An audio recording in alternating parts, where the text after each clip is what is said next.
लीजिएगा, कह रहा है कि वैश्वीकरण क्या है। तो जब वैश्वीकरण का बात आएगा ध्यान से समझिए, बैठ के समझो वैश्वीकरण क्या है। वैश्वीकरण का इंग्लिश में कहते हैं ग्लोबलाइजेशन। और वैश्वीकरण किसे कहते हैं? जब एक देश से दूसरे देश के बीच व्यक्ति, वस्तु, विचार और पूंजी, पूंजी मतलब पैसा होता है, तो जब इन सब चीजों के प्रवाह को क्या कहते हैं? वैश्वीकरण। जब इन सब चीजों का प्रवाह मतलब आना जाना लगा रहे, इसी को कहते हैं वैश्वीकरण। यानी सारा चीजें, दुनिया के व्यक्ति हो, वस्तु हो, विचार हो और पूंजी हो, इस सब चीजें जब दुनिया के आपस में जुड़ जाए उसे कहते हैं वैश्वीकरण। और वैश्वीकरण के कारण, वैश्वीकरण क्यों? वैश्वीकरण क्यों? वैश्वीकरण के कारण है प्रौद्योगिकी के स्तर की विभिन्नता। यानी जब अलग अलग देश की अलग अलग टेक्नोलॉजी होगी तो अलग अलग लोग आपस में जुड़ेंगे, अपने अपने टेक्नोलॉजी का साझा करेंगे, इसे ही कहते हैं वैश्वीकरण। तो ध्यान रखना है, पहला तो टेक्नोलॉजी के स्तर की विभिन्नता, अलग अलग देश की अलग अलग टेक्नोलॉजियां हैं। दूसरा है सांस्कृतिक विभिन्नता, अलग अलग देश के अलग अलग सांस्कृतिक है, तो लोग जुड़ेंगे तो विकास होगा, वैश्वीकरण उसे ही कहते हैं। संसाधनों की उपलब्धता, अलग अलग देश के पास अलग अलग प्रकार के संसाधन है, कोई ज्यादा है कोई कम है, तो जिसके पास ज्यादा है वो निर्यात कर देगा, एक्सपोर्ट करेगा, और जिसके पास कम है वो इंपोर्ट कर लेगा, इसे कहते हैं वैश्वीकरण। यानी सब जुड़ा होगा। और विकास के स्तर के विभिन्नता, यानी हर किसी का डेवलप अलग अलग है, यह भी एक कारण है। अगला है राजनीति परिणाम। वैश्वीकरण का राजनीतिक परिणाम क्या हो सकता है? तो पहला सकारात्मक और दूसरा का नकारात्मक। पहला पॉइंट सकारात्मक और दूसरा नकारात्मक।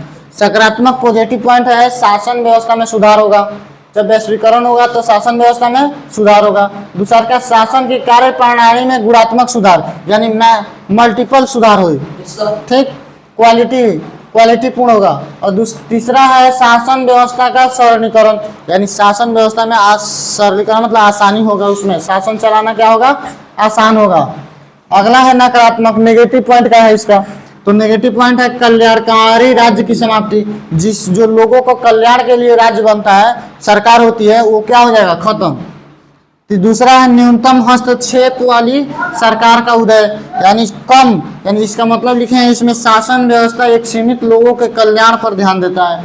जब बात किया जाएगा वैश्वीकरण का, तो उसमें जो लोग होते हैं, जो जिनके हाथ में शासन होता है, उन्हीं के विकास पर ज्यादा ध्यान दिया जाता है। जो सीमित लोग होते हैं, जो ज्यादा पैसा वाला होते हैं, समझ में आ रहा है, उन्हीं के विकास पर ज्यादा ध्यान दिया जाएगा। जो कमजोर और निम्न वर्ग के लोग होंगे उसके विकास पर ध्यान नहीं दिया जाएगा। ये होता है नकारात्मक पॉइंट। समझ में आई वैश्वीकरण का मतलब? फिर से एक बार समझिए, वैश्वीकरण का मतलब एक देश से दूसरे देश में व्यक्ति, वस्तु, व्यक्ति और विचार और पूंजी का प्रवाह, आना जाना होता है। वैश्वीकरण के कारण लिखा है प्रौद्योगिकी एवं टेक्नोलॉजी में सुधार, अलग अलग टेक्नोलॉजी हुई तब वैश्वीकरण हो सकता है। अलग अलग सांस्कृतिक हुई, विकास के स्तर अलग अलग हुई, संसाधन भी अलग अलग हुई, तबे एक जगह लोग आ सकता है। जब हमरा लगे सेम पैसा बा जितना तोहरा लगे, तो हम तारा काहेला पूछे? हमरा लगे गेहूं बा, तोहर लोग गेहूं बा, तो हम काहेला पूछे? हमरा लगे चावल के जरूरत बा, तारा लगे चावल बा, तबे न पूछे। आज समझ में, अलग अलग चीज तारा होके चाहिए तब पूछताछ हो।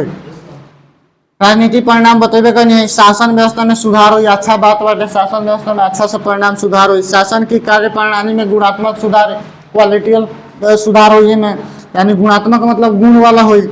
और शासन व्यवस्था सरलीकरण हो, आसान हो जाए शासन चलाओ। नकारात्मक पॉइंट में लिखा है कल्याणकारी राज्य खत्म हो जाए, नेगेटिव पॉइंट ही हटे, और कुछ सीमित लोगों के ही कल्याण पर ध्यान दिया। ये दो नेगेटिव पॉइंट लिखा है, समझ में आए?